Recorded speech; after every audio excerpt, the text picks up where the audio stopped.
nothing big, just left him on the side of the road. So Duff left Monasterevin, headed for Kildare, found this young officer on the ground dead. His father was a captain in the Dublin militia. The men knew the young lad, so they went bananas. Half burnt Kildare town and tried to hang one of the priests there. Someone cut him down, but he was never the full knick-knack after that. So they continued on to Gibbetrat.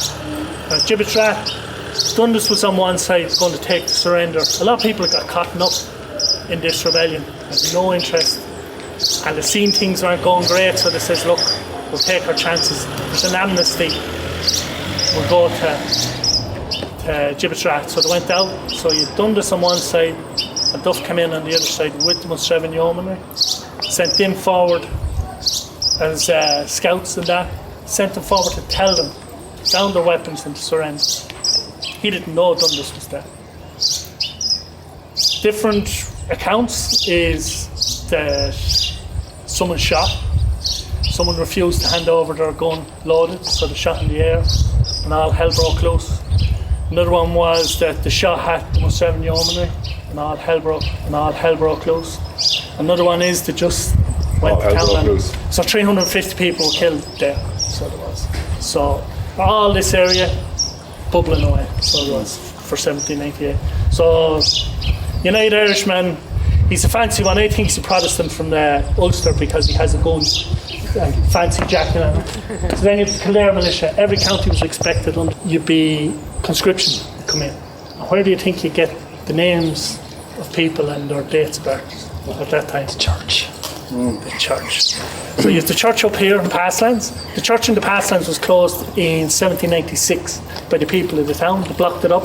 No mass was said for 2 years because the priest was given their names. I see a priest was hung in 1798 over there. That's Father Prendergast. Yeah.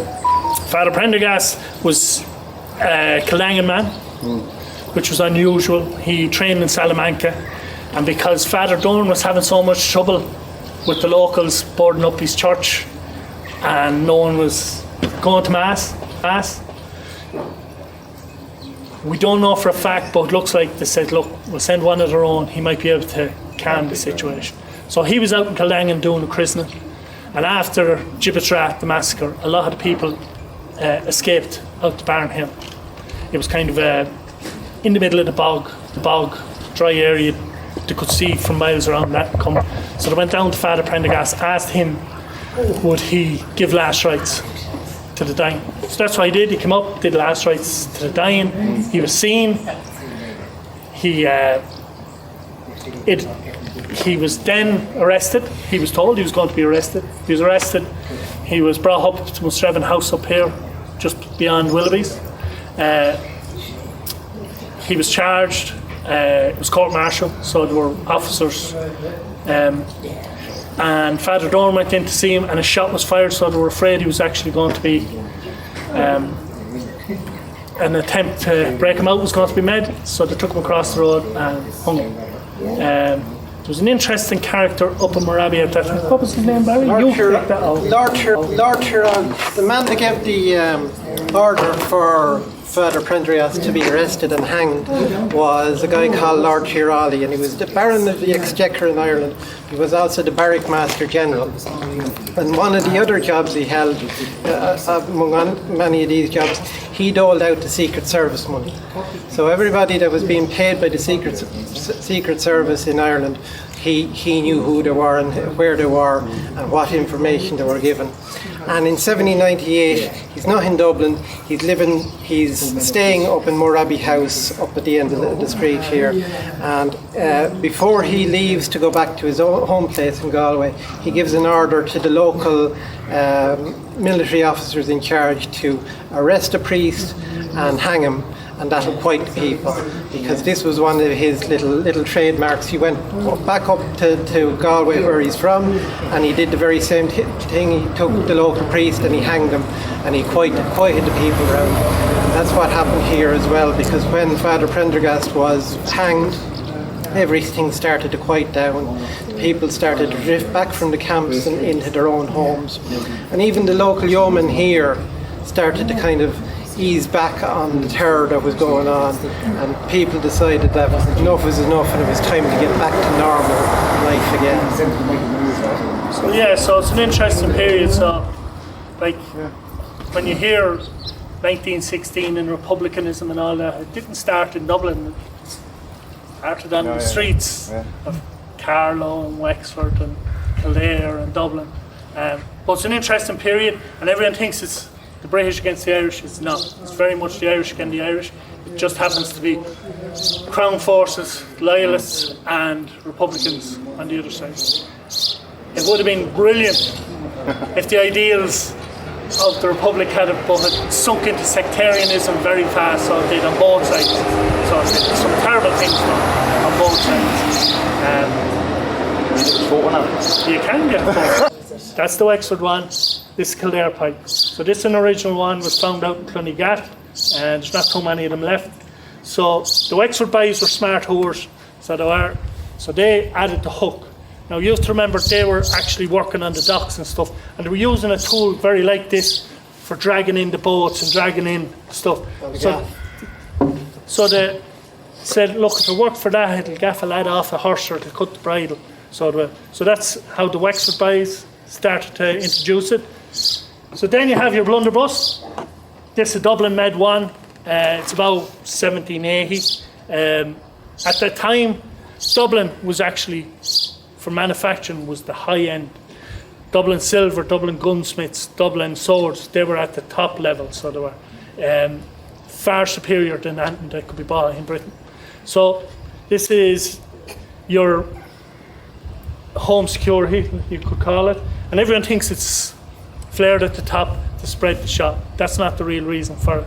These were used quite a bit on coaches and on top of riggings, sails. So you can imagine you're on top of a coach and you're trying to load it. Imagine trying to load something that small. It's very hard. When it's open like this, it's far easier. And you can put anything into it, so you can. So that's the reason for the flare at the top. The only problem is you have to be about from here to do any harm. It's not loaded, is it? No.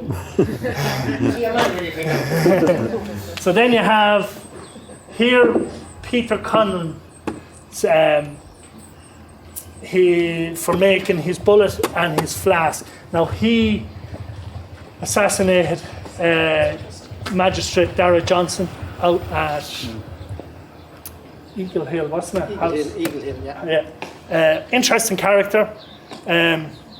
So was Johnson. Johnson wore a mail coat, so he did. So you had to get in, so you shot him in the... So he did, so it took a while for him to die. But Conlon hid in the dry well, which was basically the sewerage. And the maids fed him, and after a couple of days he was able to escape. Took part in the rebellion, but then in 1803 he pops up again in the Robert Emmet rebellion in Dublin, and he was working on the rockets. Emmet was trying to develop rockets he had some great ideas and he had some wild ideas. So a bit like after the Second World War, the Russians and the Americans picked up the German. When Robert Emmet's failed, they picked up the fellas that were working on the rockets and they shifted them across to The Royal Arsenal in Woolwich. Woolwich. And he worked on the Congreve rockets for the British after that. He reappeared then in Monasterevin with a few bob in his pocket, and a number of years later. So he's an interesting character, but the family handed this over to us just for display purposes, which is great to have. So it is. Then you have the flag, the United Irishmen flag. It's the only one that there's a reference to in Kildare that we know for definite. Was used in Kilcullen. We think it's Ireland United, and you have your Harp of Erin and Erin Gabra. So then you have your pistols. The likes of Barry will be carrying pistols. He won't be caught dead with a musket. So nice, small, one shot. So it is. Then again, you have to be up nice and close. And then you have your brown best musket. 200 years this was the top end of warfare, so it was. Pretty simple to use. You handle the cartridge, you bite the bullet, that's where the term comes, bite the bullet. Put a pinch in here, close the frisson, cast it out. Goes down, down goes the powder, down goes the paper, in goes the bullet. You'll see on sharp and all these fellas going, these get extremely hot and you'll leave your lips on top of it, so you will. Plus it's not unknown for them to flash up. So then you ram the charge, shoulder when ready, the officer will know when everyone's ready at the shoulder. Then it's make ready, full cock, present, and fire. Then it's back to recover. A good soldier at that time is 3 rounds a minute, so it gives a constant rate of fire. So you can imagine the locals in the town, in St. John's, behind the walls with them, the lads, tearing across the old town's bridge that was over here, a wooden one, getting just mowed out of it, so it was. So it's a very interesting period. If you want to see any of the weapons, get any pictures with the boys only love to get pictures taken. so there's no problem. Barry's a major in Kildare Militia. It's private. Also a private with a very dandy hat, so he has. Killed his pussy cat, so he did to put him on top of it. That's tarleton helmet, height of fashion at the time. Absolute height of fashion. So Jerry is actually one of these very fashionable. And one of Jerry's ancestors rode with the Monasterevin young, didn't it, Jerry? Yeah, it did. Yes, it did. Sort of feels like home. So this is the Royal Irish Artillery, would have worked out of Chapel Lizard in Dublin. They would have been running the artillery pieces throughout the campaign. Very poor, so they had a tendency to lose artillery pieces to the rebels. Unfortunately, a lot of the United Irishmen had no knowledge of working them properly. That was the big problem, because there's a science to warfare at this stage. Getting artillery, infantry, cavalry all working together, it takes a bit of doing. So that's it. That's all the lies I can think of at the minute. So if you want to see any of the weapons, as I say, or hold them, there's no problem.